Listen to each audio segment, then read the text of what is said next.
Last week, Silicon Valley Bank was taken over by federal regulators after what has been reported as mismanagement, followed by a bank run by depositors. The only thing is, this wasn't just an ordinary neighborhood bank. It was one that catered specifically to about 2,500 venture capital firms in the tech and pharmaceutical industries. Some big names that you would recognize, including Airbnb, DoorDash, Dropbox, Roku, and Roblox. It's estimated that about 86% of deposits were uninsured. However, President Biden announced that all deposits would be covered by a special fund that Federal Deposit Insurance Corporation, or FDIC, members pay into. We'll look at this debacle and show you how a banking crisis fits into the overall plan of controlling the people in this episode of Analysis Behind the News. Please be sure to follow the action points in the video description, as well as like, subscribe, and share this information with others. WallStreetOnParade.com, a Wall Street watchdog website operated by a former Wall Street veteran, summed up the collapse of SVB in 3 short paragraphs. In big bold type on its website, Silicon Valley Bank bragged that 44% of U.S. venture-backed technology and healthcare IPOs year-to-date bank with SVB. To put it bluntly, this was a Wall Street IPO machine that enriched the investment banks on Wall Street by keeping the IPO pipeline moving, padded the bank accounts of the venture capital and private equity middlemen, and minted startup millionaires for ideas that often flamed out after the companies went public. These are the functions and risks taken by investment banks. Silicon Valley Bank, with this business model, should never have been allowed to hold a federally insured banking charter and be backstopped by the U.S. taxpayer, who was on the hook for its incompetent bank management. We say incompetent based on this fact alone, although there were clearly lots of other problem areas. $150 billion of its $175 billion in deposits were uninsured. The bank was clearly playing a dangerous gambit with its depositors' money. With the tight grip of regulation that the government holds on the banking industry, none of this should have been a surprise to FDIC officials. WallStreetOnParade.com goes on to detail that the bank's troubles began early last year. The article said, adding further insult to U.S. taxpayers, the Federal Home Loan Bank of San Francisco was quietly bailing out SVB throughout much of last year. Federal home loan banks are also not supposed to be in the business of bailing out venture capitalists or private equity titans. Their job is to provide loans to banks to promote mortgages to individuals and loans to promote affordable housing and community development. According to SEC filings by the Federal Home Loan Bank of San Francisco, its loan advances to SVB went from 0 at the end of 2021 to a whopping $15 billion on December 31, 2022. The SEC filing provides a graph showing that SVB was its largest borrower at year-end, with outstanding advances representing 17% of all loans made by the FHLB of San Francisco. As the Epoch Times pointed out, the bank heavily invested customer deposits in long-term treasury bonds, usually deemed one of the safest investments. These bonds typically lock deposits for a period of time until maturity for a specific interest rate. In this case, it was for a return of 1.78%.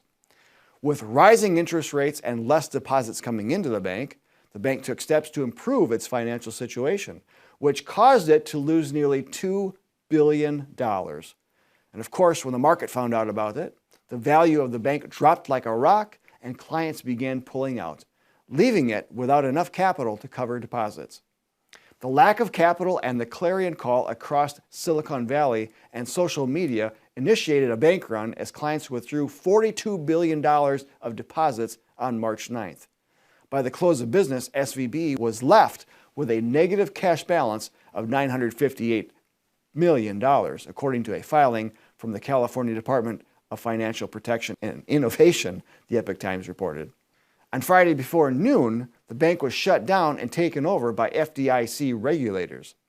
WallStreetOnParade.com also included a chart of other banks that received assistance from the FHLB of San Francisco, including First Republic Bank, City National Bank, and Silvergate Bank. According to the New York Post, First Republic Bank saw its shares drop nearly 70% on Monday this week before stock trading was halted. But it wasn't the only bank to see trading halted. MSN lists nearly 24 banks that had their trading halted to stop the wild fluctuations of its share price. Silvergate announced last Wednesday that they were closing and liquidating. As WallStreetOnParade.com reported, Silvergate Bank is tied into the FTX collapse. Another bank largely tied into cryptocurrency is New York's Signature Bank, which was under regulatory control since end of last year and was shut down by state regulators earlier in the week.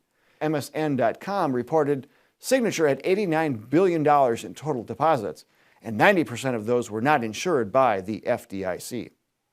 Well, let's just state the obvious, that those who took the risk to not diversify and made the decision to have funds not insured should bear responsibility for their actions and not be bailed out.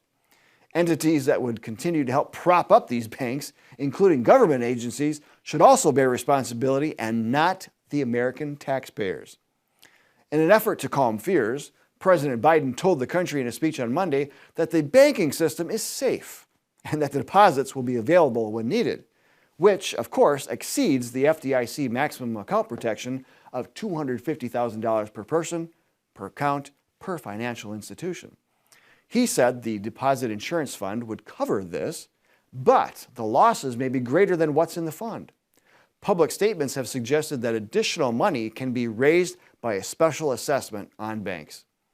Yet the way the banking system is set up guarantees failure when a certain percentage of depositors want to withdraw their money. The fractional reserve banking system allows banks to take up to 90% of a client's deposits and loan it out to others, meaning that it may not be there if too many clients want their money withdrawn. Plus, when the next person deposits that loan money with another bank, that bank can then lend up to 90%, which then sets up a domino effect if failures occur. This risky system, overseen by the Federal Reserve, is a large reason why there are booms and busts in the economy. The Federal Reserve Act of 1913, hatched as a conspiratorial plot by top bankers, as outlined in G. Edward Griffin's book, The Creature from Jekyll Island, has mismanaged, debased, and devalued the American dollar. Each economic and banking crisis has led to more control over money, resulting in less stability and more elasticity for the dollar. The American dollar was once very sound money, initially backed by gold, and the ability to print more dollars was only based on the amount of gold turned in. The Federal Reserve and Congress worked to take away any precious metals backing to American currency in order to accommodate the federal government's unfettered access to money. The more money that is printed to help cover the insatiable and irresponsible appetite of Congress, the more prices rise to cover the devaluing of every dollar with another that is not backed by precious metals, but mere thin air, thus inflating the money supply or inflation. In 1946, economist Henry Hazlitt pointed to other effects of inflation. Inflation tears apart the whole fabric of stable economic relationships. It drives men towards desperate remedies. It leads men to demand totalitarian controls. It ends invariably in bitter disillusion and collapse. As we know from the nature of government, it frequently generates and uses crises to enable further unconstitutional control over the people. It does not let a crisis go to waste in order to further its agenda. The government enjoys monopolies that it creates and controls, much like the monopoly it has created over money. It cannot stand the idea of competition and will do whatever it takes to get rid of that competition. Enter cryptocurrency. While lawmakers have tried for years to get their arms around this type of digital currency, the Biden administration is suggesting that the government get into it. Issued by a central bank, the Central Bank Digital Currency, or CBDC, would have extraordinary access to the accounts of users. Remember, early in 2022, when the Canadian trucker protests were in full swing and some border crossings were blocked and downtown Ottawa was shut down with parked trucks, the Canadian government passed emergency legislation to freeze bank accounts, cancel credit card accounts, and redefine money laundering and terrorist financial laws to stop free will donations that supported the protests. With a central bank digital currency, This will be one of the tools available to the government to control you. For non-compliance on whatever issue, users of this currency can see their accounts froze, their balances zeroed, or access denied when trying to purchase an item that is not approved, say for instance a gun, ammunition, or perhaps anything with an internal combustion engine. The World Economic Forum describes CBDC as a risk-free asset and is working with countries to establish them. With a digital currency, the need for cash would be gone.